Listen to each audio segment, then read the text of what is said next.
Bueno, ahora vamos a retomar la tradición del cuento desde la literatura latinoamericana. Cervantes es un paradigma en lo que tiene que ver con el cuento. Hay un antes y un después en la literatura y por supuesto en el cuento gracias a Cervantes.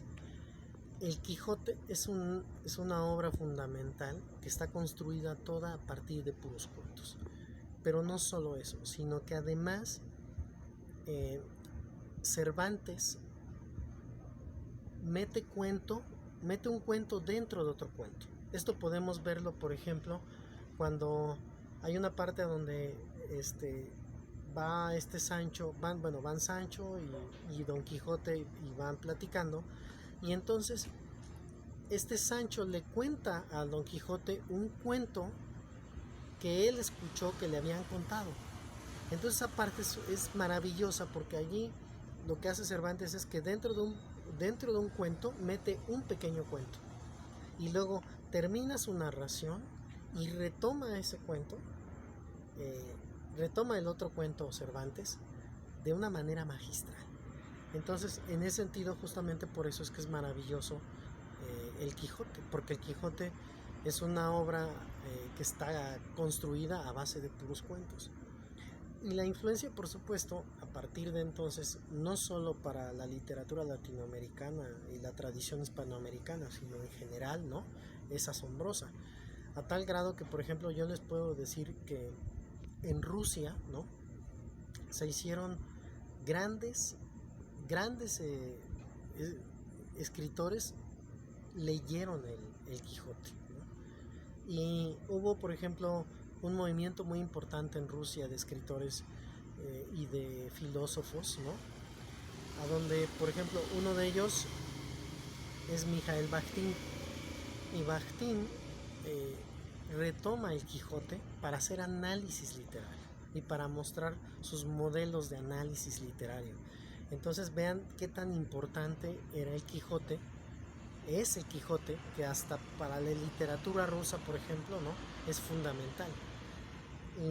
Y justo una de las grandes aportaciones del Quijote es la narración breve, el cuento. Ahora, en América Latina, la tradición del cuento tiene varias influencias además de Cervantes. Uno de ellos fue, por supuesto, Edgar Allan Poe. Horacio Quiroga fue uno de los grandes alumnos de Edgar Allan Poe. Y hay un cuento fundamental de Horacio Quiroga que se llama El crimen del otro, a donde uno justamente ve todo el juego que hace con la literatura de Edgar Allan Poe. Es decir, ese cuento, cuando uno ha leído los cuentos de Edgar Allan Poe, se resignifica, porque entonces uno puede comprender y entender más aún todo ese trabajo que hace Quiroga como lector de Edgar Allan Poe. Otro de los grandes difusores del cuento es Rubén Darío. Rubén Darío era un amante de la literatura gótica. Entonces él hace rescates de muchos cuentos, de muchos escritores, y en este sentido él rescata a Edgar Allan Poe, rescata al Conde de Lautréamont y rescata a muchos otros escritores y los difunde en Latinoamérica. Gracias a eso, por ejemplo, es que el Conde de Lautréamont llega, por ejemplo, a André Breton y a todos los escritores que estaban con Breton. Rubén Darío explora el cuento, trabaja con el cuento, tiene cuentos maravillosos como El pájaro azul y otro tipo de cuentos, ¿no? Y son los cuentos maravillosos y deliciosos. Y por supuesto, Edgar Allan Poe tiene, pues también, ¿no? Se siente en el trabajo de Rubén Darío. Ahora, Rubén Darío es muy importante porque también difunde. Rubén Darío es un gran difusor de la literatura breve y él contagia a otros modernistas.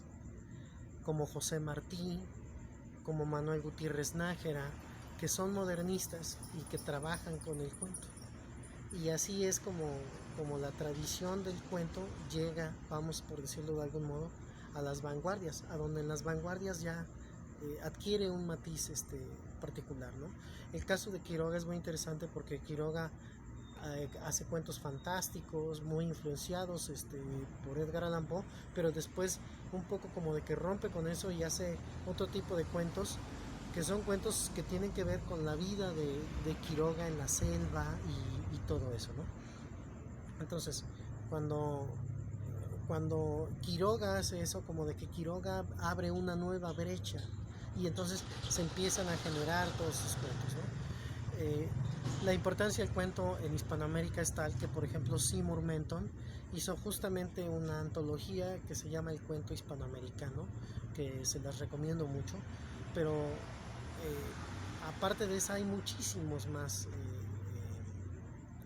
antologías que se han hecho sobre cuentos, ¿no? Hay varios autores en Latinoamérica que destacan, ¿no? Hay una obra también fundamental, que es una obra que es una novela que está escrita a partir de cuentos, y esta obra es Memorias Póstumas de Blas Cubas. Ahí lo que hace Machado de Asís es que juega con el cuento y juega con otros géneros literarios con los que también explora, ¿no?